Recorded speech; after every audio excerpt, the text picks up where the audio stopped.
Bonjour à tous et bienvenue sur un nouvel épisode de Nous Entrepreneurs. Aujourd'hui, je suis ravi de recevoir Caroline Faucon, qui est la fondatrice de Baguette à bicyclette. Bonjour Caroline. Bonjour. Et bienvenue. Caroline, est-ce que tu peux, s'il te plaît, te présenter et notamment te présenter ton parcours jusqu'à avoir fondé Baguette à bicyclette? On parlera après de l'entreprise. Écoutez, je m'appelle Caroline, j'ai 37 ans et j'ai fondé l'entreprise Baguette à bicyclette, qui fait de la livraison de petits déjeuners en entreprise. Mais petit déjeuner, mais pas que. Maintenant, on s'est diversifié depuis quelques semaines sur l'offre traiteur de tous les moments de la journée. Pour en arriver là, bah, ça a été un parcours, on va dire, un peu semé d'embûches. Mais bon, je vais vous la faire en courte pour pas vous perdre. Tout simplement, en fait, à 16 ans, j'ai arrêté l'école Ok, parce que j'étais pas très scolaire et que je voyais pas beaucoup d'intérêt à suivre l'école. Et je me suis orientée dans le milieu du sport. Donc, je voulais passer un tronc commun d'éducateur sportif.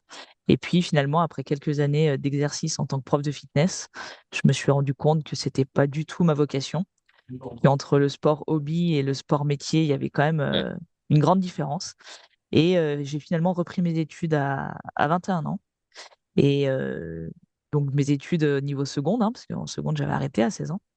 Et je suis allée comme ça jusqu'au bac+5, où j'ai fait la majorité de mes études par correspondance.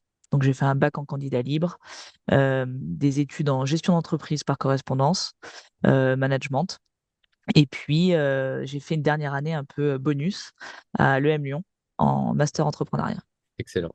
Très bien. Donc ça veut Voilà. dire que tu as repris des études avec l'envie d'entreprendre ou c'est venu, comment ça t'est venu cette idée d'entreprendre et comment a germé le projet éventuellement? Et ben, en fait, moi, c'est ce que je dis, c'est que ma première seconde, j'étais au lycée. La deuxième seconde, j'y suis retournée aussi, mais en fait, j'avais quelques années de plus, j'avais 21 ans, et c'était un peu, il y avait un petit décalage quand même avec mes camarades. Et donc, j'ai décidé de faire le CNED. Et lorsque j'ai décidé de faire le CNED, donc à l'époque, on recevait une pile de livres Ouais. bien, bien haute. Et c'est ce que je dis, c'est je pense que mon envie d'entreprendre est arrivée à ce moment-là, parce que finalement, être étudiant au CNED, c'est un peu être entrepreneur. Tu as le choix de rien faire, Mhm. tu as le choix de te laisser vivre, et puis tu as le choix de tout mettre en œuvre pour réussir et pour arriver à ton but. Et ben, c'est ce que j'ai fait. Alors, j'étais peut-être pas très assidue à l'école, mais en tout cas, cette partie très autodidacte de l'apprentissage m'a été totalement bénéfique et c'est ce qui m'a permis finalement de poursuivre mes études jusqu'à un certain nombre d'années, voilà, qui n'étaient pas forcément envisageables au départ. Donc voilà, et puis après, à 25 ans, en parallèle de mes études, puisque j'étais en études par correspondance, j'avais un peu le loisir d'organiser mon emploi du temps à ma guise. C'est là que j'ai créé ma première entreprise dans un domaine qui n'avait rien à voir avec celui d'aujourd'hui. J'ai créé une entreprise en décoration d'intérieur.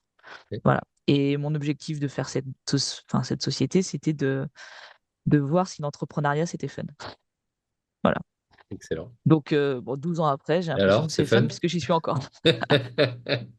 C'est fun avec des hauts et des bas. Je pense que chaque dirigeant peut dire ça. Mais voilà, je pense que si on continue, c'est qu'il y a quand même quelque chose qui nous anime. Et donc, c'est plutôt fun, on va dire. Ok, et alors qu'est-ce qui a créé cette bascule entre la décoration d'intérieur et aujourd'hui plutôt une offre traiteur, etc., dont tu vas nous parler un peu plus après? Et ben, ce qui a créé la bascule, c'est que lorsque je crée cette offre de service, à l'époque, je veux faire du consulting et bah, j'ai peu de compétences, hein, j'ai 25 ans, je suis encore en licence par correspondance, en management. Et puis, c'est un peu l'époque de la décoration sur toutes les chaînes de télé. Et je me rends compte que c'est un métier non réglementé et que j'ai quelques appétences pour les couleurs, pour les matières, etc. Et c'est comme ça un peu que je me lance. Donc, c'est un peu par hasard. Assez rapidement, je me rends compte qu'en fait, plus qu'une décoratrice d'intérieur, je suis plus, alors je vais pas dire une psychologue parce que ça serait quand même un peu, le terme serait peut-être un peu galvaudé, mais voilà, qu'en fait, finalement, vous rentrez dans l'intérieur des gens, qui vous confient forcément la manière dont ils vivent, ce qu'ils aiment. Les couples sont souvent pas d'accord d'ailleurs, et que finalement, vous êtes un peu le médiateur. Et je me rends assez vite compte que c'est pas du tout ce métier que j'ai envie de faire. Mais par contre, tout ce qui est autour de la création, trouver des clients, faire un peu de comptabilité, faire un peu de marketing, de la communication, tout ça, ça m'intéresse énormément. Et en fait, donc c'est pour ça que bah voilà, je bascule en me disant bah voilà, la décoration d'intérieur, ça va pas durer longtemps, mais c'est pas grave. Et c'est un bon point de bascule pour apprendre les premières bases et aller vers un autre business peut-être plus on va dire, un peu différent, quoi. Un peu plus structuré, un peu plus important. Et l'année où je rentre à l'EM Lyon, donc j'ai 28 ans, je décide de le faire en présentiel parce que de toute façon, le master ne se fait qu'en présentiel. Ouais. Et là, on nous demande si on a un projet de création d'entreprise. Et depuis quelques temps, il y a des sujets qui m'intéressent qui sont, de manière très générale, l'agroalimentaire. Parce Ok. que je me dis, on aura toujours besoin de manger et de mieux manger. Et donc, je m'intéresse à ça de manière un peu lointaine au départ. Et puis, ben, après, je rentre en master entrepreneuriat et c'est là où je pénètre un peu plus dans le sujet de l'agroalimentaire. Et aujourd'hui, finalement, je suis encore dans cette branche-là. Mais ça ne veut pas forcément dire que j'y serai encore demain, parce que voilà, je trouve que c'est aussi ça la force d'un entrepreneur, c'est de pouvoir rebondir. Ouais. Ça, c'est assez intéressant ce que tu dis là parce que tu vois, nous, on forme au métier de chef d'entreprise. On en a parlé avant de lancer l'interview. Et en fait, on considère qu'une fois que tu as appris ce métier-là, effectivement, être entrepreneur dans l'agroalimentaire, dans la déco, dans autre chose, en fait, le métier technique change, mais le métier de chef d'entreprise reste le même. Les briques sont les mêmes pour construire une entreprise. Voilà, donc, c'est effectivement un peu Exact. ce que tu nous décris là, quoi. Voilà. Bon, en tout cas, moi, c'est ma vision. Je sais qu'il y a des gens qui préfèrent rester très longtemps dans un business. Et voilà, alors que moi, je trouve que finalement, lorsque je suis arrivé en déco, j'avais pas du tout de formation. C'était un peu du culot, je me suis un peu auto-formé. Pareil, lorsque je suis arrivé sur l'agroalimentaire. Et en fait, ce que j'aime bien, c'est apporter cet œil nouveau, cet œil finalement qui est pas aliéné et qui permet parfois d'avoir des idées un peu différentes et de revoir un peu les process et la manière de travailler. Mais en effet, le socle du chef d'entreprise reste le même, hein, de toute façon.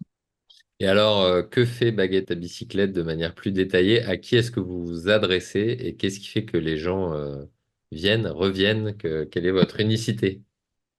Alors, baguette et bicyclette, en fait, au tout début, lorsque je l'ai lancé avec 500 euros un sac à dos et vraiment la volonté de faire découvrir les meilleurs artisans de Lyon à nos clients. Et un Et au vélo, départ, alors, nos du coup, clients, quand même, non? Ou t'avais que un et sac à dos?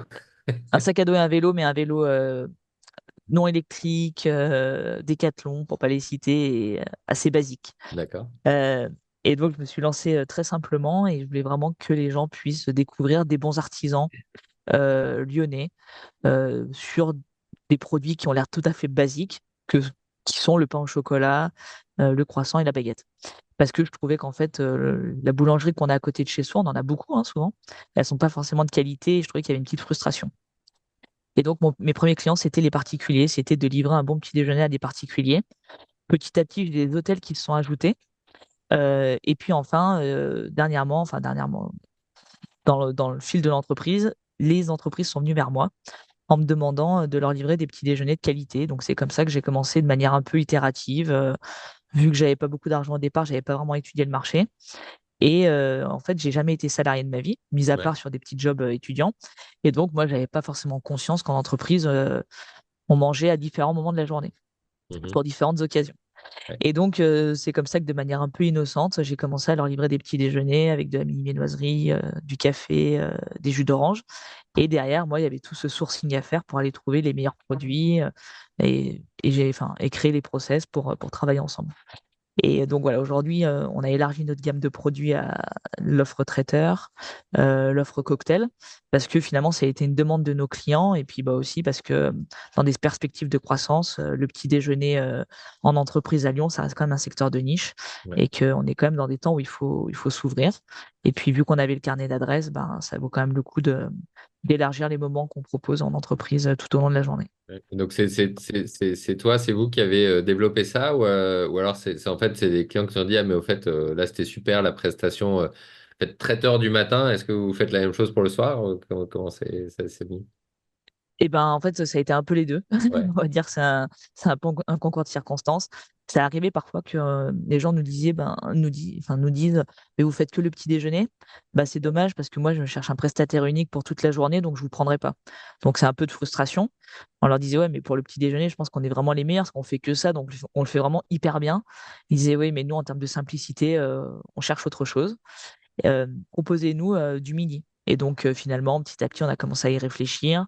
Et puis, on a trouvé des traiteurs proches de nos locaux qui, eux, pour le coup, faisaient pas du tout de livraison, avaient des super produits de qualité, mais qui avaient plus une clientèle B2C.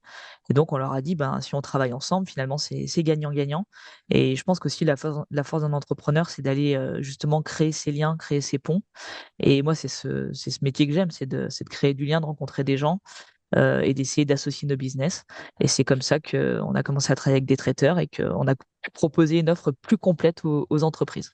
D'accord. Et donc, ouais, donc vous travaillez avec des traiteurs. C'est pas vous qui vous mettez à disposition une offre qui n'est Oui, pas livrable en général et vous vous occupez principalement de faire le pont entre les produits, mais y compris les produits transformés de traiteurs et des traiteur, entreprises. restaurateur. Ouais, Voilà, traiteur, restaurateur.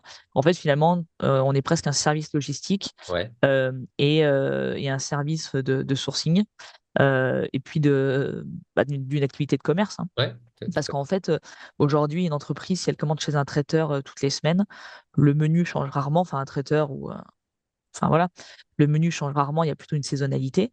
Euh, et puis, il va peut-être faire du midi, mais il aura peut-être pas des produits annexes. Finalement, nous, c'est très très large, vu qu'on travaille qu'avec des artisans. Si demain, il y a quelqu'un qui veut une tarte aux pommes avec des pralines, on peut lui la faire faire. C'est nous qui allons gérer la relation avec le fournisseur. On va gérer la partie transport. On va gérer la partie mise en place dans l'entreprise, Ok, qui ouais. pour moi aussi compte. Je trouve que livrer un carton, c'est une première étape. Mais livrer le carton et l'installer, ce que j'appelle la mise en place, pour moi, c'est aussi, ça fait partie de la prestation, parce qu'on mange d'abord avec les yeux avant de déguster.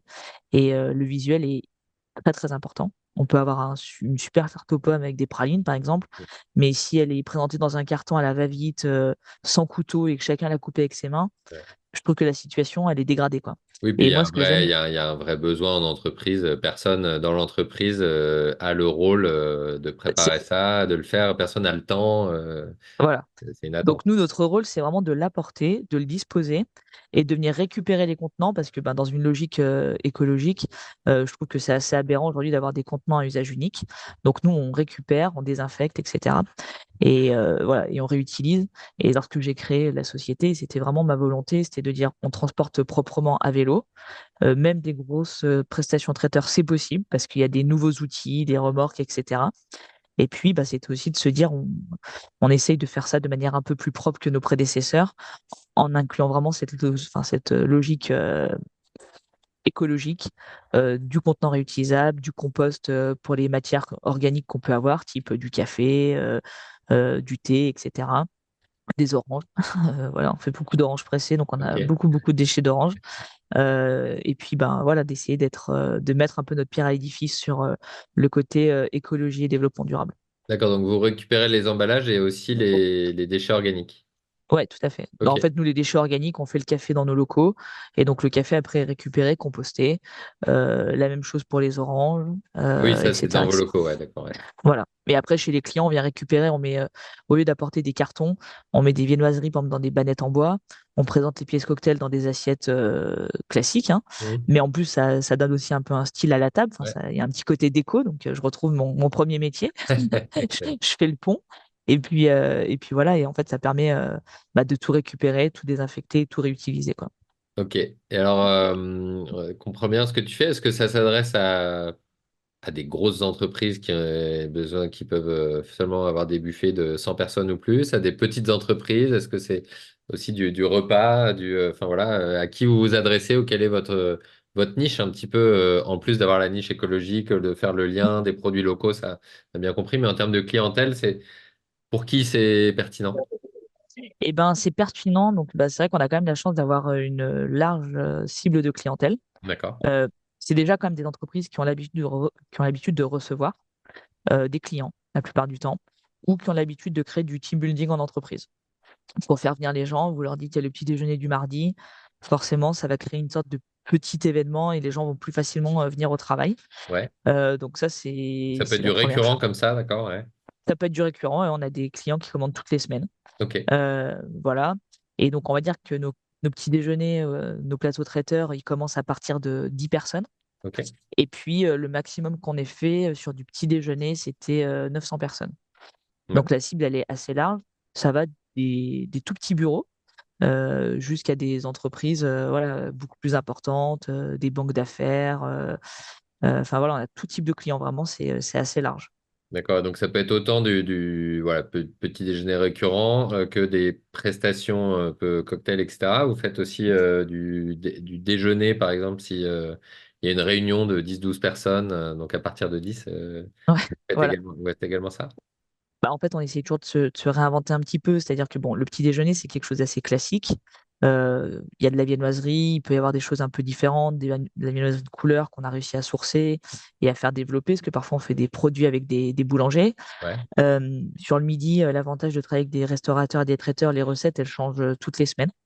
Mais vu qu'on en a plusieurs, bah, on a une gamme qui est très très large. Donc il y en a un peu pour tous les goûts. Et pour le midi, on a aussi développé. Bon, dernièrement, on s'est rendu compte que les gens aimer de moins en moins recevoir un plateau repas. Et moi, je suis vraiment quelqu'un qui est très à l'écoute du client. Je fais beaucoup de retours d'expérience, j'essaie vraiment de discuter avec mes clients. Et vu qu'ils faisaient pas beaucoup de... Enfin, ils faisaient beaucoup de plateaux repas, mais qu'ils en avaient un peu marre d'être très individuels sur leur table avec leur petit plateau, ouais, on leur a proposé un jour, on a essayé, hein, on savait pas faire, mais justement, on apprend en marchant. On leur a dit, bah, si vous voulez, on peut vous faire des salades à partager. Et puis comme ça, chacun vient se servir. À côté, on vous mettra des cakes découpés. Et puis, il y aura un côté un peu plus convivial. ouais. Et en fait, ça, bah, ça a beaucoup plu. Et donc aujourd'hui, bah, c'est une offre qu'on a lancée. Et on l'a un peu lancée grâce aux clients, qui nous ont dit, bah oui, j'ai envie d'essayer. Nous, de notre côté, on a sourcé et puis on a mis ça en place. Excellent. Et c'est ça aussi qui est chouette, on s'ennuie jamais, quoi. Hmm. Et là, dernièrement, on a commencé à lancer des animations en entreprise parce que justement, nos clients nous ont dit on a de plus en plus de mal à faire venir nos clients dans l'entreprise sur des jours fixes. Le petit déjeuner, c'est cool, mais aujourd'hui, ça suffit même plus. Qu'est-ce qu'on pourrait faire de plus? Donc, on a lancé par exemple des animations gaufres en entreprise, crêpes, yaourts, etc. On a créé plusieurs petits stands et en fait, chaque client, en fonction de ses envies, de son budget, fait venir une animation pendant 2-3 heures sur site et il y a un petit effet waouh, quoi. Ouais. Donc, euh, donc voilà, donc ça, c'est les trucs du moment. Peut-être que ça va être des offres éphémères qui n'existeront plus dans 2 ans, mais je trouve que c'est aussi ça en tant qu'entrepreneur. Lorsqu'on passe, pour certains, 40 ans dans sa boîte, je me dis, il y a peut-être au bout d'un moment, on s'ennuie. Donc, il faut essayer de se renouveler, quoi. Ouais, donc on Et il faut teste, suivre le marché. on mesure, on écoute. Ouais, exactement. Et il vaut mieux On tester itère. plutôt que de faire. Tu disais que tu n'avais pas fait d'études de marché, mais au final, la Mm, meilleure étude de marché, c'est c'est en se exactement. confrontant au terrain plutôt qu'en allant faire des questionnaires et des choses comme ça, quoi. Exactement. Et moi, c'est ce côté que j'aime bien chez l'entrepreneur, c'est le côté un peu, ce que j'appelle curieux, quoi. Voilà, pour moi, un entrepreneur qui est pas curieux, qui va pas regarder un peu ce qui se passe, même dans d'autres pays, chez d'autres concurrents, etc. Bah voilà, c'est quelqu'un qui doit peut-être s'ennuyer un peu au bout d'un moment, qui doit un peu tourner en rond. Ouais, Et voilà, moi, j'aime pas trop tourner en rond. ça marche. Et alors, quelle opportunité, quel défi, quelle évolution est-ce que tu vois pour ton entreprise dans les semaines, les mois à venir? Et ben, en fait, c'est vrai qu'on a pas mal de défis parce que ben, on est une boîte on va dire, qui a maintenant 6 ans, donc qui est plus si jeune que ça. Mais on a quand même eu le Covid au bout de la Ouais, deuxième année, donc ça a été quand même un peu difficile. Ça a permis quand même de reposer aussi certaines choses et de se remettre en question. C'est comme ça que j'ai décidé de faire une levée de fonds qui nous a permis d'avoir notre propre laboratoire parce que on a été à un moment un peu limité aussi par notre travail avec les boulangers qui avaient du mal à tout produire pour nous.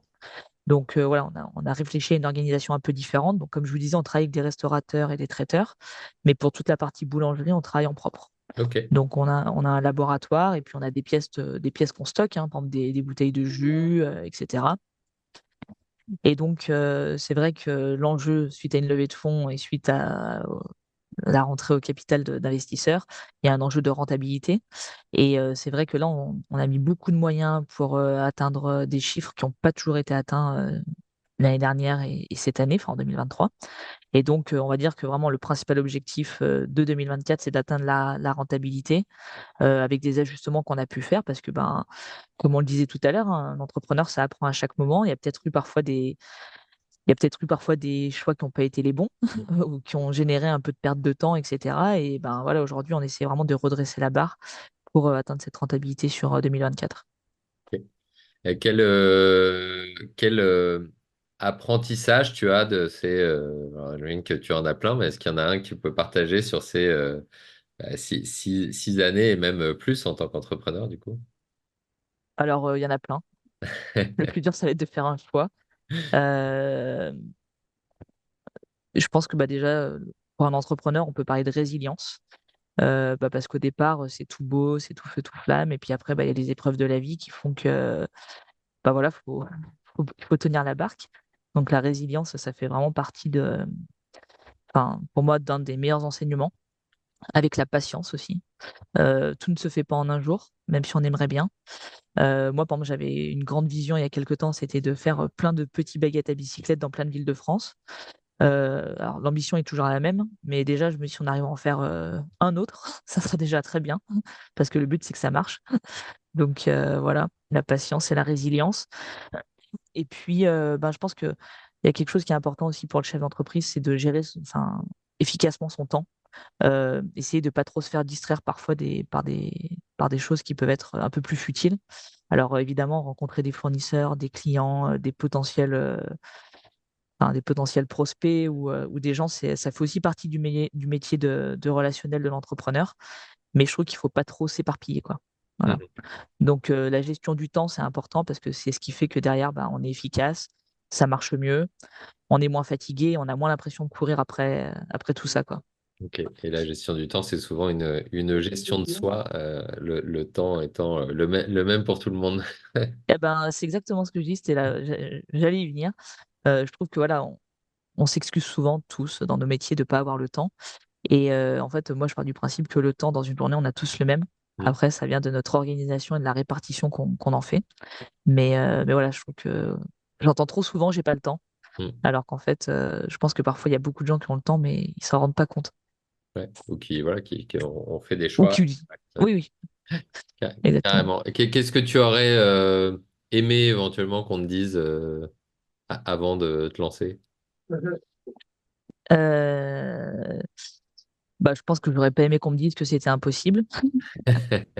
Non, c'est vrai que lorsque j'ai lancé Baguette avec cette idée de mon petit vélo, de mon petit sac à dos pour livrer des particuliers, il y a beaucoup de gens qui m'ont dit, bah, en fait, je croyais pas du tout en toi, pas en moi, enfin, je le prenais pas personnellement sur Caroline, euh, mais plus sur l'activité en disant, Caroline, comment tu vas être rentable en livrant que du pain et des croissants?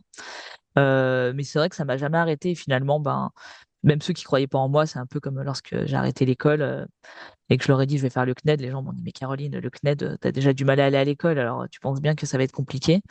Donc finalement, voilà, enfin, j'ai pas trop besoin d'être encouragée. Finalement, plutôt tu me dis, ça va pas marcher, et plutôt je m'accroche, quoi. Ok, Mais voilà, après, c'est sûr que voilà, c'est le métier d'entrepreneur, quoi qu'on fasse, quel que soit le domaine, c'est pas un métier facile. Mais voilà, je pense qu'il faut pas non plus trop écouter les autres parce que les autres ont toujours un avis sur ton business, sur ta personne, qui peut être très différent de ta perception que toi, tu as de toi-même, quoi. ouais, très bien. Et quel est ton prochain apprentissage, la chose sur laquelle, la compétence sur laquelle tu penses devoir progresser dans les prochaines semaines et les prochains mois?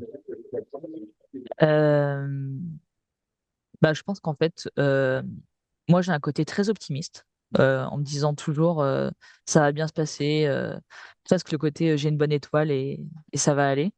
Euh, et je pense que parfois, en tant que chef d'entreprise, il faut pas toujours envisager le pire, mais je pense qu'il faut y penser. Et donc, je pense qu'un des apprentissages de ces derniers mois, en tout cas dans la boîte, c'est de me dire, Caroline, prépare au maximum le pire. Tu pourrais être que heureusement surprise. Ça peut paraître un peu difficile, mais vu qu'on est quand même sur un business pour les entreprises et qu'en ce moment, le business n'est pas forcément hyper florissant, c'est un peu difficile, hein, faut quand même le dire. En ce moment, la conjoncture est pas facile. Plutôt que de me dire, bon, bah, ça va passer coûte que coûte, 2025 est un autre jour et enfin une autre année et ça sera cool. Je me dis aussi, prévois le pire et si ça se prévoit, enfin, si ça n'arrive pas, tant mieux. Mais essaye de voir le côté un peu noir parfois. Ça te permet d'anticiper et de faire des choix peut-être différents que tout roule, ça va passer, quoi. Très bien. Il y a il y a un livre qui est pas mal là-dessus. Et c'est Les chapeaux de De Bono. Je sais pas si c'est quelque chose que tu connais où on Ah, non, apprend je connais pas. à voir dans une réunion plutôt que d'avoir les gens qui sont optimistes, qui sont pessimistes, qui Mm. ceci, etc. On dit, allez, on met tous notre chapeau noir de pessimiste, on regarde tout ce qui pourrait aller mal, puis après on enlève le chapeau noir, on met le chapeau jaune de Ah ouais, l'optimiste et on est tous en mode optimiste. C'est un tout petit bouquin qui est top. Donc voilà, si ok. c'est quelque chose sur lequel tu veux travailler, ça peut être une lecture intéressante. Bah oui, oui, en fait, j'ai vraiment envie de travailler là-dessus parce que je pense que peut-être que c'est aussi l'âge qui fait que, voilà, on se dit aussi que ça peut mal se passer, quoi. Ouais. Ok. Eh ben, écoute, merci beaucoup. Est-ce que tu as un appel à l'action aux dirigeants du Rhône qui te concerne? Comment est-ce qu'ils te contactent? Qu'est-ce que tu as, voilà, quelque chose à leur proposer? Je sais pas. Et ben, bah déjà pour me contacter sur LinkedIn, Caroline Ouais. Faucon, voilà, je réponds assez régulièrement. Après, voilà, moi, j'aime beaucoup rencontrer des chefs d'entreprise, même de différents secteurs, pas forcément que de la food, parce que je trouve que, bah, comme tu dis, il y a quand même un socle commun, et puis on se rend compte qu'on a tous passé des épreuves parfois un peu difficiles à certains moments de notre vie, et que finalement, l'entrepreneur, il est parfois un peu seul, parce que bah, il est à son bureau, il imagine le futur, etc. Et que moi, je trouve que voilà, enfin, ce métier d'entrepreneur, c'est aussi un métier euh, d'échange, de temps, de bonnes pratiques, etc. Et donc voilà, s'il y a des gens qui se disent, bah tiens, Carole a l'air sympa et j'ai envie de passer un petit moment avec elle pour parler entrepreneuriat, bah moi je suis ouverte, surtout que voilà, lorsqu'on est entrepreneur, je crois qu'on n'a pas qu'une seule casquette, baguette à bicyclette. Voilà, il y a d'autres choses qui vont se créer dans le futur et voilà, moi je suis pleine d'envie et pleine d'idées. Donc s'il y a des gens qui s'attendent de discuter, ben je suis là. Cool. Et ben super. Écoute, le message est lancé. On mettra tes coordonnées en commentaire de l'épisode. Ok, super. Voilà, génial. Et merci beaucoup, Caroline, d'avoir Merci à joué le toi, jeu de Benjamin. l'interview, d'avoir pris du temps et investi du temps, du coup, pour cet exercice. Comme tu le dis, le temps est précieux, donc merci beaucoup. Et puis à très bientôt sur un nouvel épisode de Nous Entrepreneurs. Voilà. Merci beaucoup, Benjamin.